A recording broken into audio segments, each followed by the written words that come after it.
Welcome to today's webinar. It's called Preserving Cultural Community Histories, Advancing Ethical Digital Storage Solution. Community-based archives hold irreplaceable records of marginalized histories, yet they often act and operate independently and face significant technical and financial challenges. In response, our friends at Shift Collective launched a groundbreaking research initiative dedicated to exploring the ethical, cultural, and technical needs of small cultural memory organizations. These are the groups that steward the most important historical collections for diverse communities worldwide.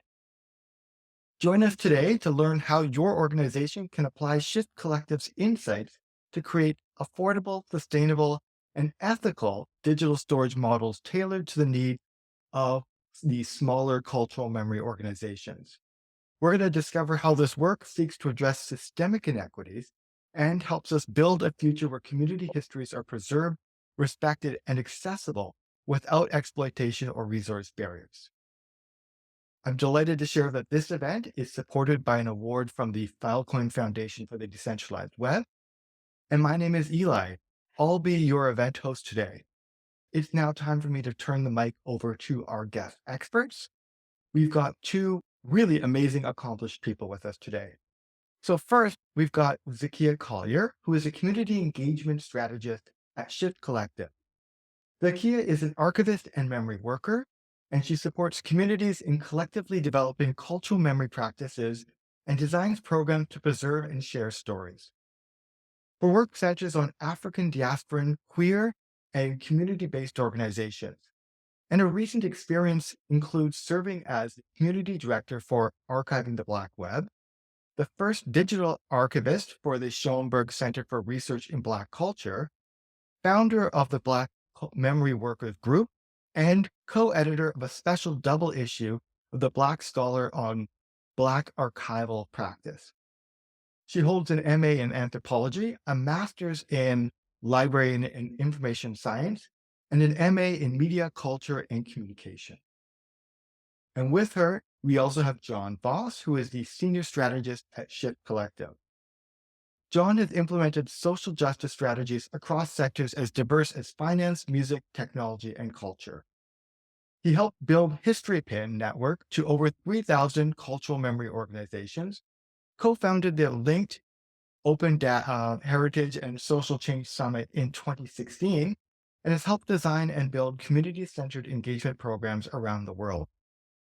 John led the Historypin project in the US for Shift since 2011 and founded the US nonprofit that would become Shift Collective.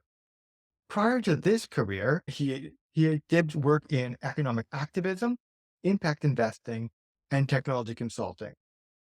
Hi, everyone. Thank you so much for being here with us today. We're excited to talk to you about our project, Modeling Sustainable Futures. Like this talk is also sponsored by the Filecoin Foundation for the Decentralized Web. As Eli mentioned, and also thank you, TechSoup, for having us here today.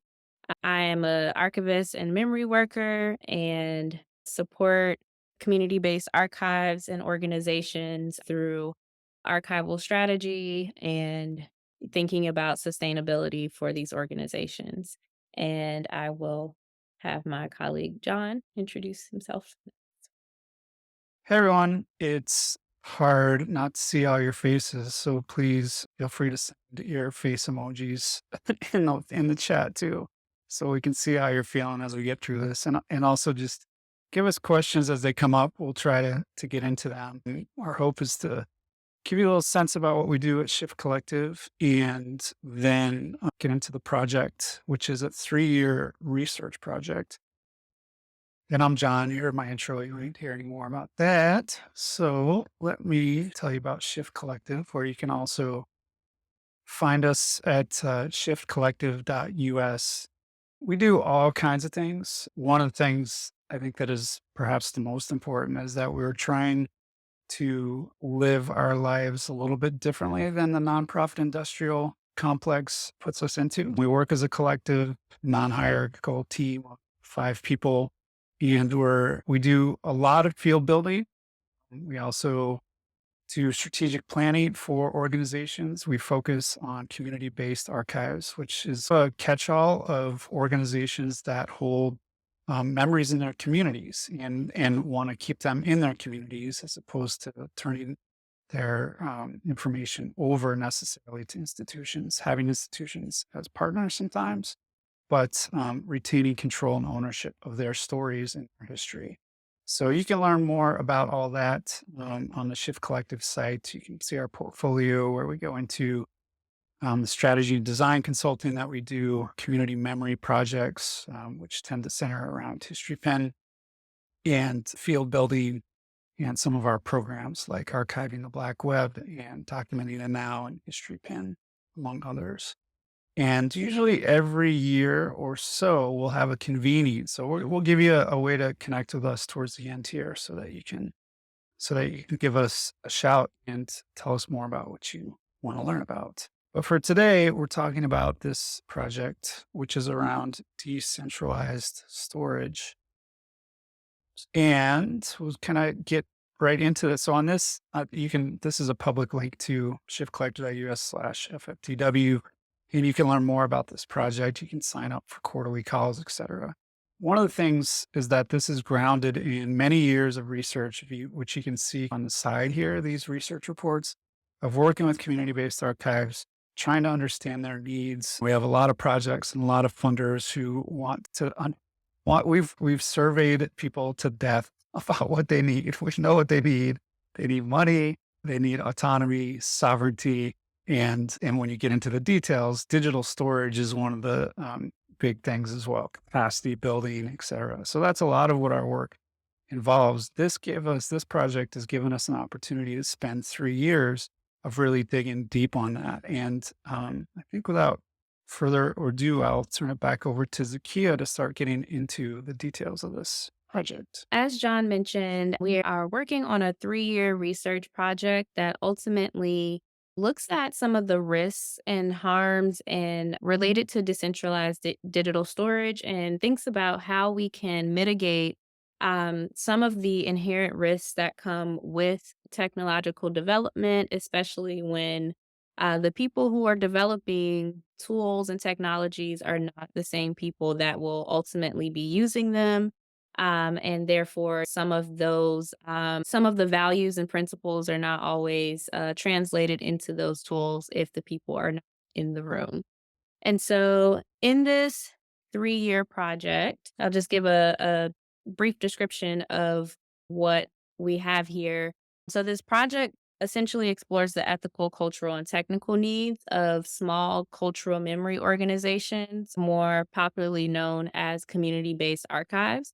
And these institutions steward some of the most precious and diverse historical collections that center the communities in which these organizations are located.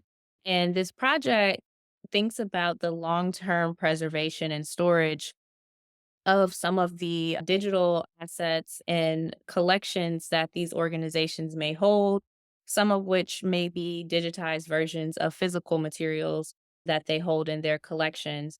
And this project explores what decentralized storage might offer these organizations as they work towards long term preservation, but also while holding their values and principles closely as they consider different options in the world of digital storage solutions that exist out there. And there are tens of thousands of these organizations around the world. And many times they don't get an opportunity to really sit down and think about what solutions are there out there and being able to experiment with them and really understand the underlying values of the tools and the developers themselves, and also understand where they may be able to intervene in the design of these tools or to advocate and ask for more from tool developers so that they can both meet their preservation needs while also honoring the values and the needs of the communities that they work with and in. And so the ultimate goal of this project is to design an early prototype that is community centered, non extractive, affordable, and accessible all of which are needs and priorities for these organizations and for Shift as well. And we'll talk a little bit more about Historypin being used as an front end interface for this prototype. All right. So just breaking down everything I just said into sort of how this 3-year project is spread out over the years. So in year one, we worked with a small group of individuals representing a diverse group of community based archives and used the existing research about decentralized storage and about the decentralized web broadly in order to map the needs of these organizations as it outside of thinking about decentralized storage, but also in becoming aware of this as an option or exploring it more. Where do the needs of these organizations align or sometimes completely oppose what the offerings are around decentralized storage? And in year one, we document what the ethical and cultural needs are of these organizations, and especially what those needs are in relationship to how decentralized storage technologies work. In year two, which we are currently in 2020, we are using the Historypin platform as a basis as Historypin is already used by over 4,000 cultural memory organizations. So we're using Historypin to design a technical framework for piloting a decentralized storage network amongst a small group of community based archives and testing it with the materials in their collections, documenting their communities. And just because I feel myself saying so many words, I just want to again remind folks to please ask questions, clarifying questions, or more technical questions in the chat so that we can address those because there's just lots to cover here. Year three, 2025, we will be actually testing the pilot storage network that we prototyped in year two by working with cultural memory networks to add content and run through an entire life cycle of digitization to storage to discovery, really being able to assess how the technical, ethical, and cultural needs that were determined in year one, explored further in year two, how they actually manifest or don't, and where the limitations are within a decentralized storage network. And then eventually sharing the findings with the field, which we also do at the end of each year to share our progress along the way. Some of our research team from year one, our research faculty, they represented a number of different organizations, some representing indigenous communities. We have Black communities that are organizing locally to improve conditions. We have a Southern LGBTQ history and archive. We have the Texas After Violence Project, which documents the story of incarcerated or family members of incarcerated folks. And we also have folks that are actively organizing against state sanctioned violence out in Portland. And we also have a technical advisor at Summers, who has been guiding us through this technological exploration, which is, as we mentioned, this is a research project and something that not all of us have been familiar with decentralized storage technologies and how they might be used in this realm. And our technical advisor has been really critical in helping us to really understand this landscape. So I've already defined community based archives, but I'll just quickly say that these organizations, whoa, oh, okay, technology looks like that might be not fitting on the screen fully. But these organizations aim to preserve, document, and share the history and cultural heritage of marginalized groups. And often these organizations are established and maintained by the communities themselves rather than within a larger institution, the ones we're more familiar with, like museums, universities, and government organizations. And you all may be familiar with community based archives, and many of you are representing them yourselves, but they are in every community, geographically, socially, culturally, around a variety of topics. And ultimately, someone decided that this history was important to preserve, document, and share, and created this organization or project. And that's how these community based archives exist and continue to sustain themselves in that history. So the problem here that this project aims to address is really thinking about how community-based archives often lack the resources to care for and store their digital collections, oftentimes resulting in relying on grant funding that can be more or less unstable or not guaranteed, or collaborating with larger institutions, whether they're government or academic or larger public organizations, to create some sustainability or have more resources for caring for these materials. But those relationships aren't always balanced and sometimes can be extractive and not really thinking about maintaining autonomy over these materials for that community-based archive. And the hope is that with this prototype, this can offer a solution for these organizations so that they can remain in control over their digital collections while also working with the principles and needs of the communities that they serve and are a part of. All right, so defining the decentralized web, blockchain, and decentralized storage. And I invite you all to in the chat say if you're familiar with decentralized web or decentralized storage at all, just so we know who has explored this in this realm. And maybe if you do, feel free to share what type of organization you're working with if you are familiar or have explored it. And so the decentralized web, which is often shortened to DWeb, has a couple of different components to it. Some of us are maybe familiar with or at least have heard of blockchain or cryptocurrencies and NFTs.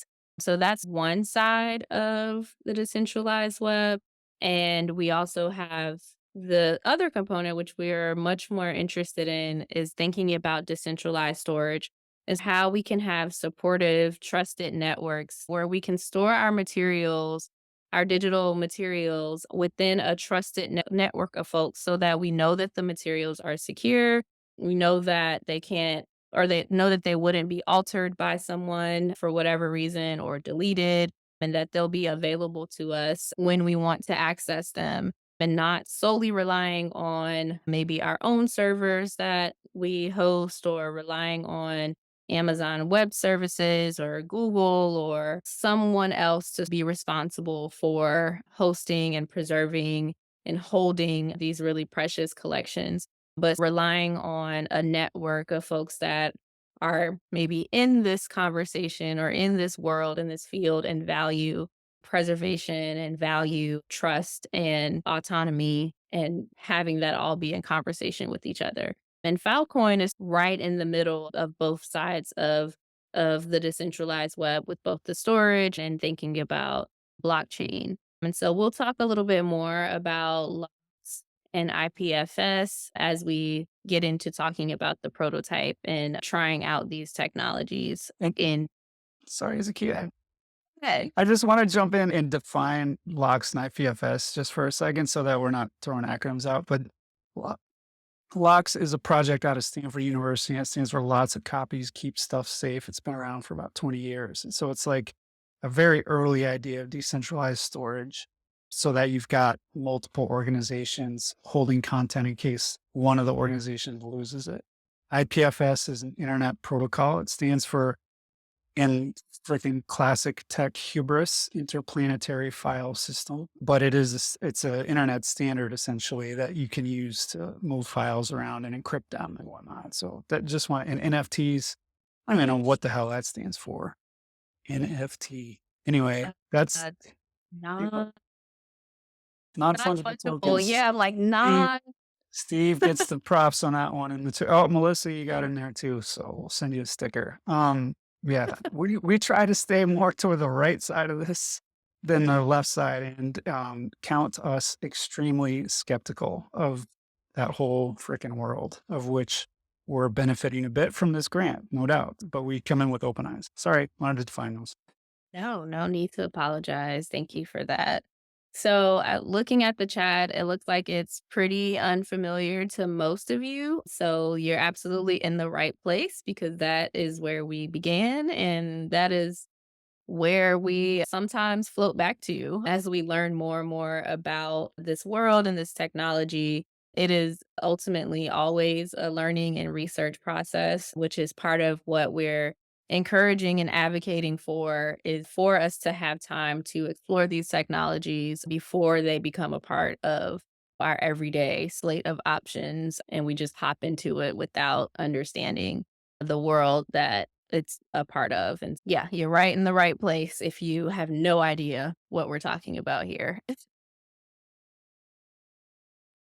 Okay, so thinking about a few concepts. So, one of the first things we had to do as a part of year one is really starting to define concepts. So again, in thinking about what we don't know, what we think we know, and how can we decide where our ethics lie on something where we're not really sure of the concepts that we want to think about, or what are the features of the technology itself.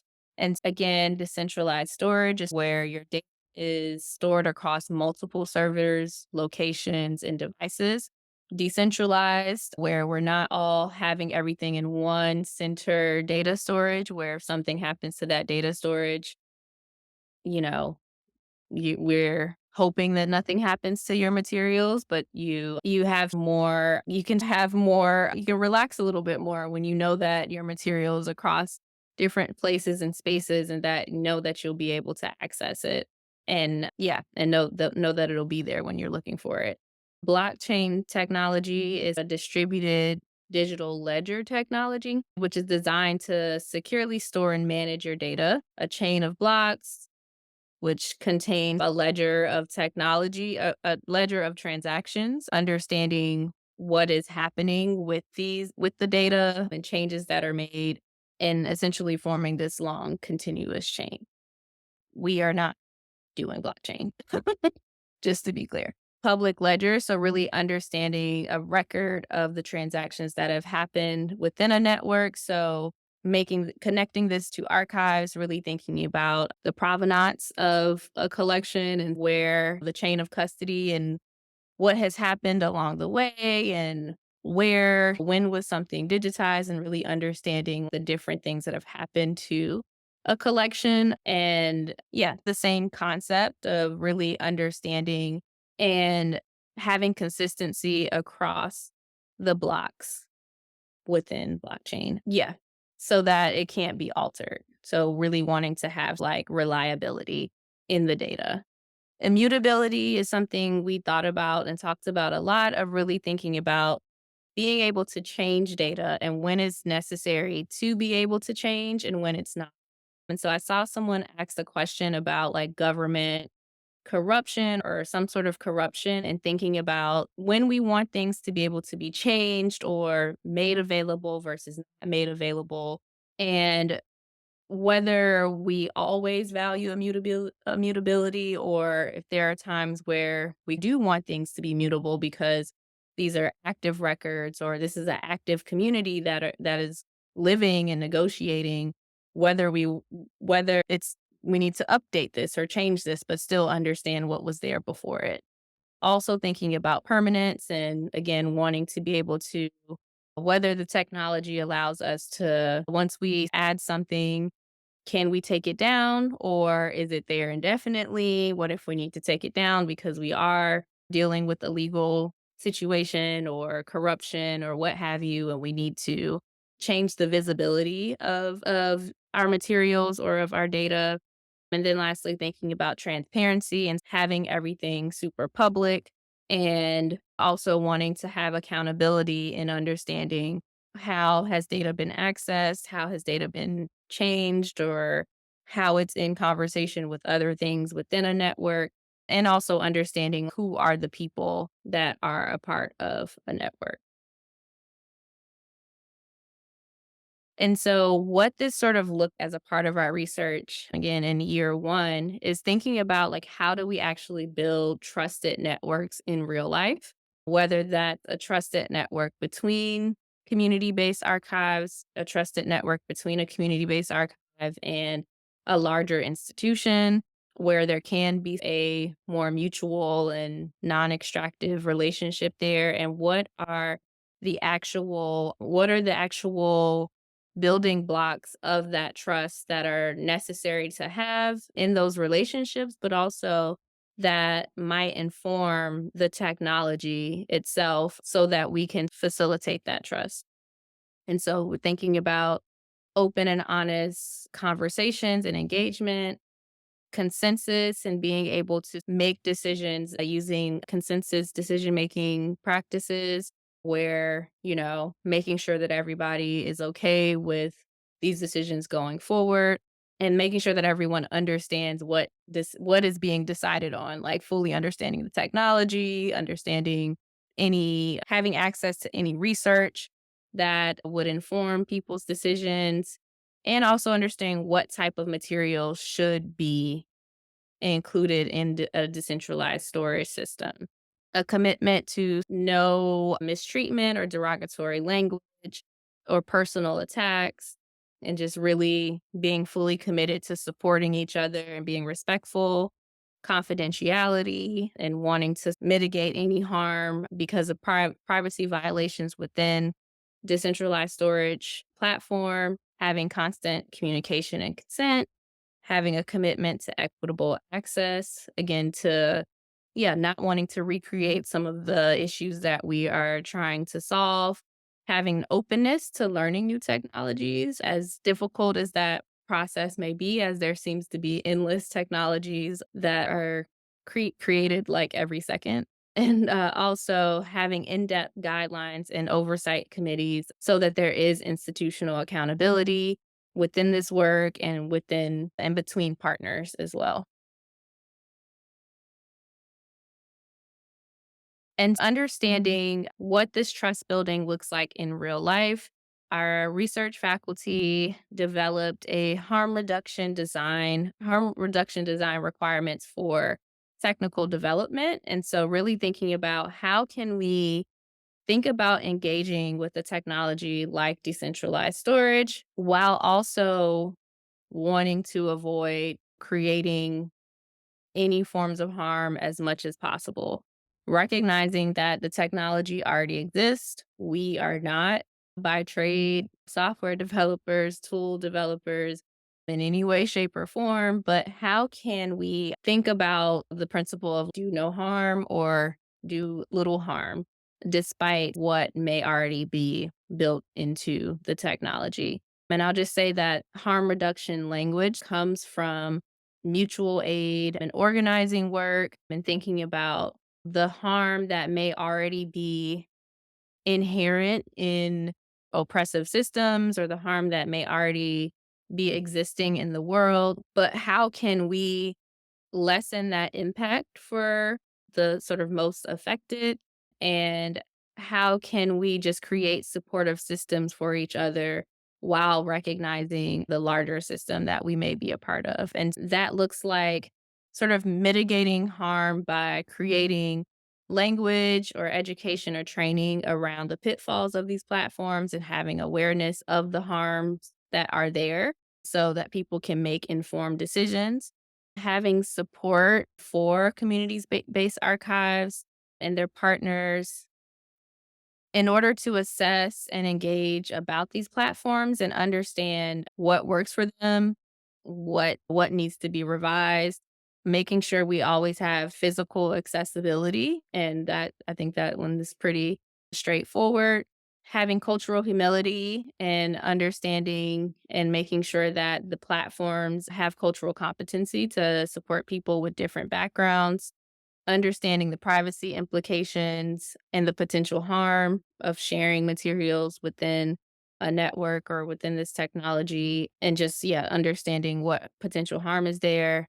Having takedown policies, which some of us may be familiar with, for when content is preserved and uploaded, and for whatever reason it needs to be taken down, having a policy for how to take care of people in that way, having financial accountability, low cost effective and accessible, financially accessible software and hardware, multilingual support, again, having education and training available, guides, and then universal design principles to ensure overall accessibility.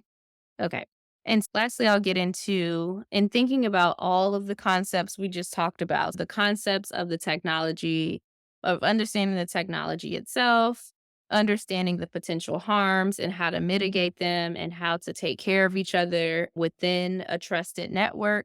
Our research faculty also developed through research and assessing their own needs and in conversation with us and themselves, really thinking about potential use cases for assessing how to use and engage with this technology based on the needs of your organization. And so if as it relates to permanence, your needs are maybe to assure long-term preservation, redundancy and scalability of your data storage.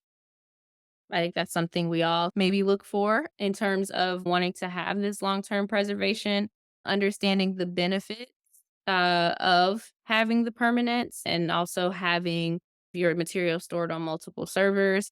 But then also understanding the risks of permanence where particular material may create a vulnerability that or society and the way things change may create a vulnerability in a way that wasn't there when the materials were initially preserved, and wanting to make sure you can change the access to it and making sure that can create safety and mitigate harm when possible. And the same goes for immutability and transparency, thinking about the needs, the benefits, the risks.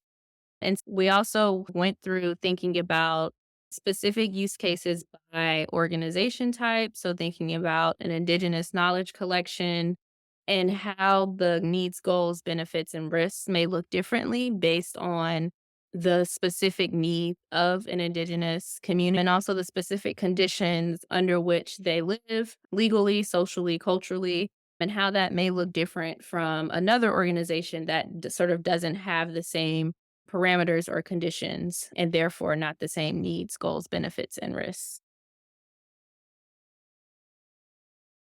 And so, with that is the end of year one, which was a lot even in itself, and thinking about the research. And with that, we'll transition into year two.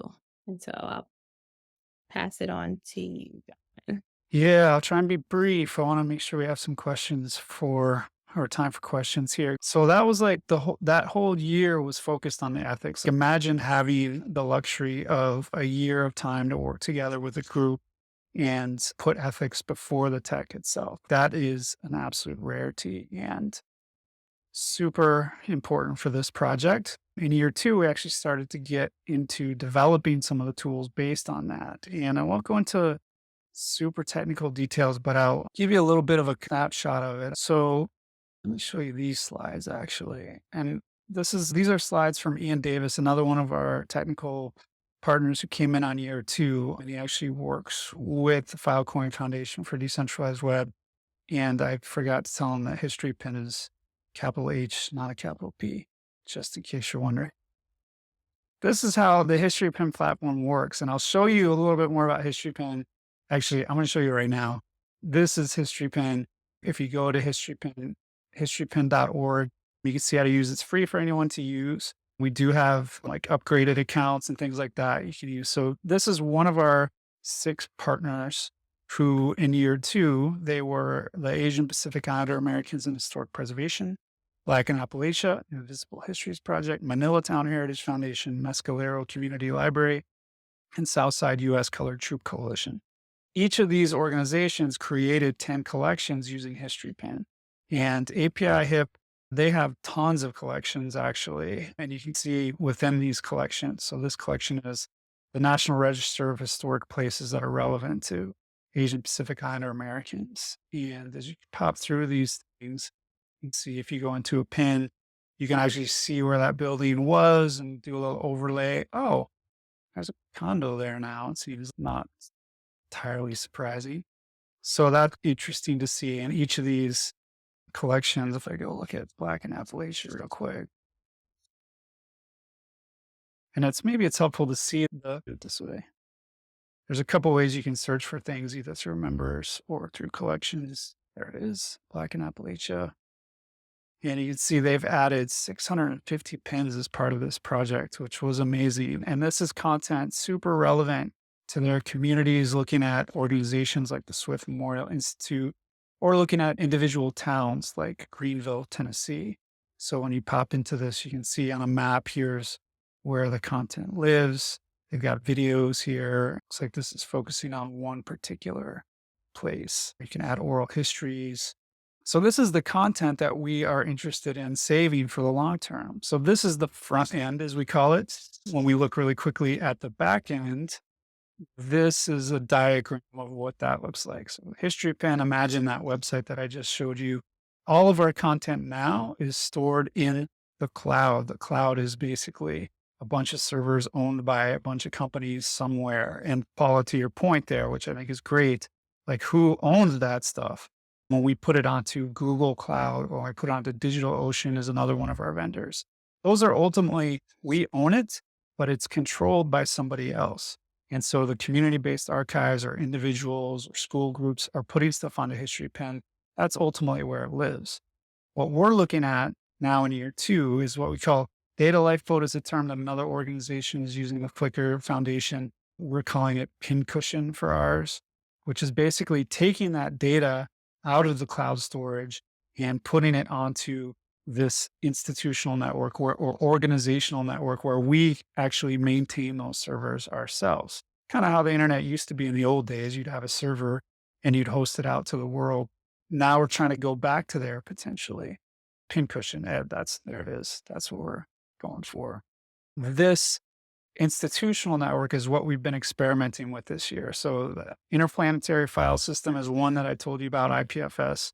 We developed and are using that now. So we actually have 4 servers that we own are in different places.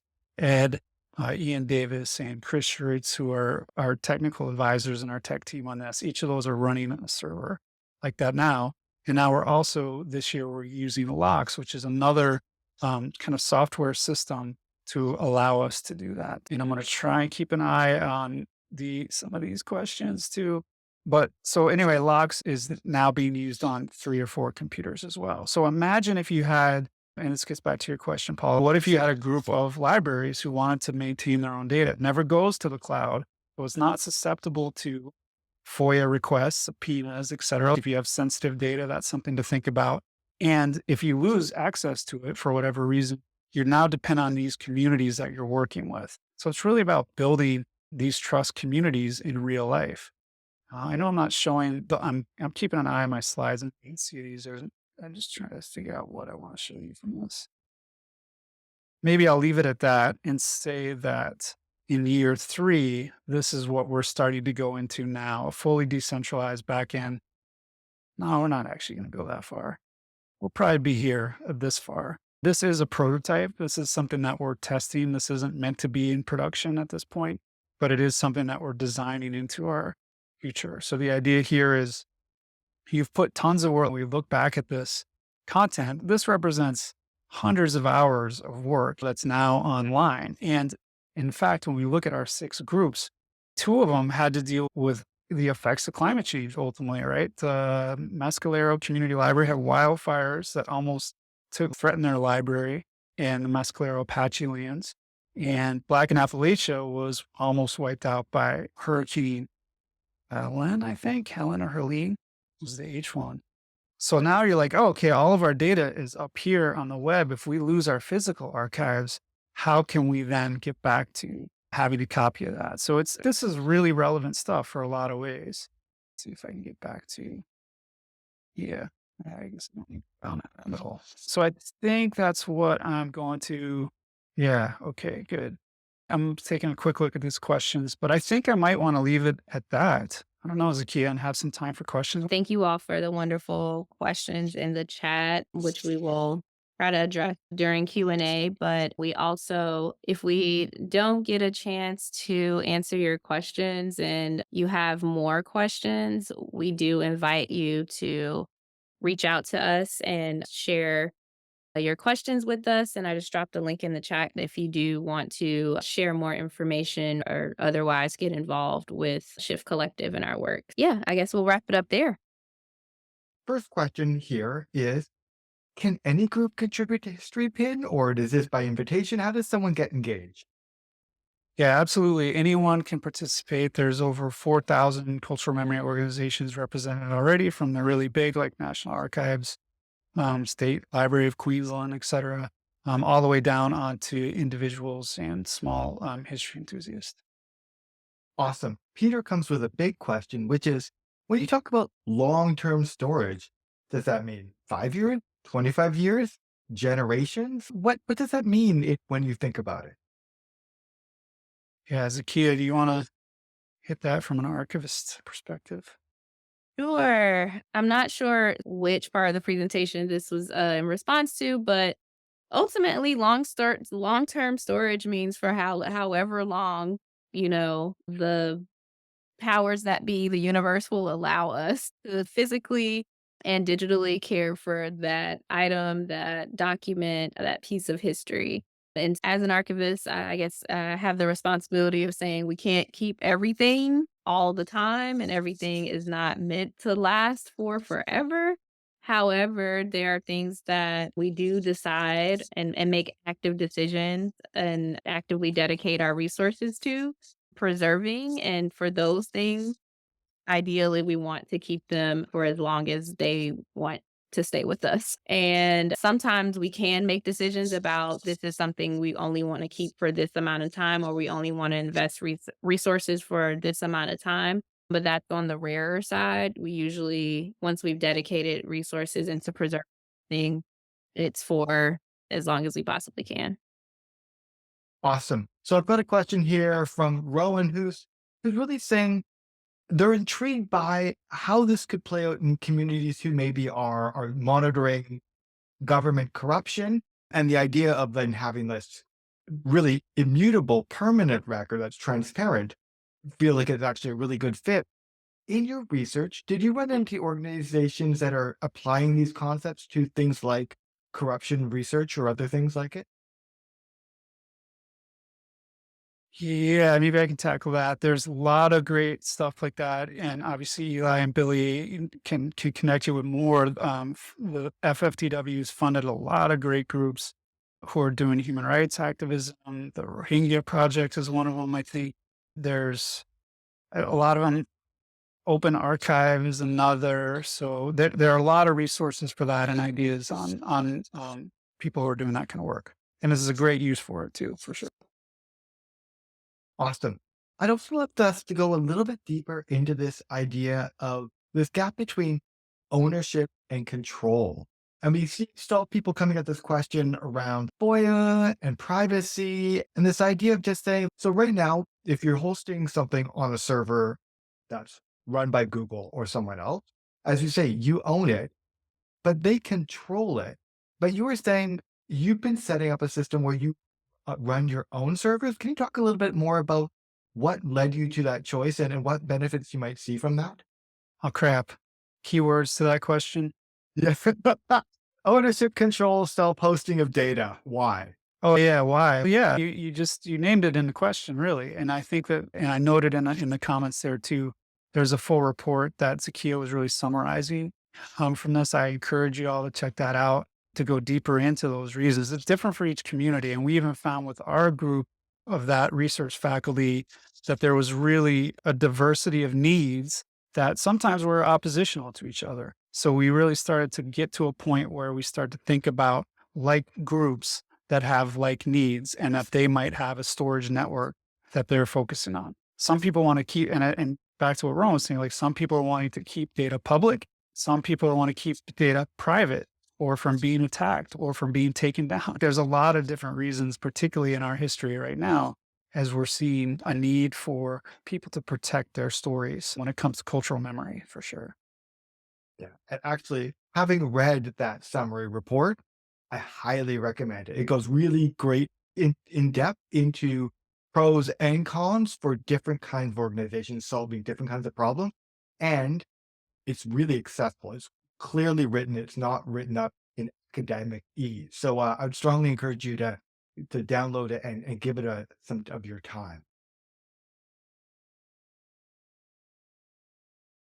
So at this point, we are running up towards the end of our day. I'd like to say thank you, Zakiya and John, for one, leading this research over this 3-year period along with a larger team and sharing that out with the community. Um, this has been fascinating, and we're not going to let you escape our community. We're going to bring you back because I think as you go deeper into this, there's going to be more insights to share with the archivists within the TechSoup community. But before I let you all go, I just actually want to tell you one last thing. I'm dropping a link into the chat, and it's for what's called the Cultural Memory Lab. It's a new initiative TechSoup is doing in partnership with our friends at Gray Area. And what we're creating is a 4-month cohort for people who want to go in depth and learn more about these like concepts of decentralized storage. So if you're at the point of saying, I have an archive, I am ready to bring at least a test bit of that data into decentralized storage, we can hook you up with technical expertise and even a bit of funding to help make that happen. If you are curious, if you want to go to the next stage in your exploration of decentralized storage for your archive, follow that link and we would love to talk with you and see if you're a good fit for the program we're building out.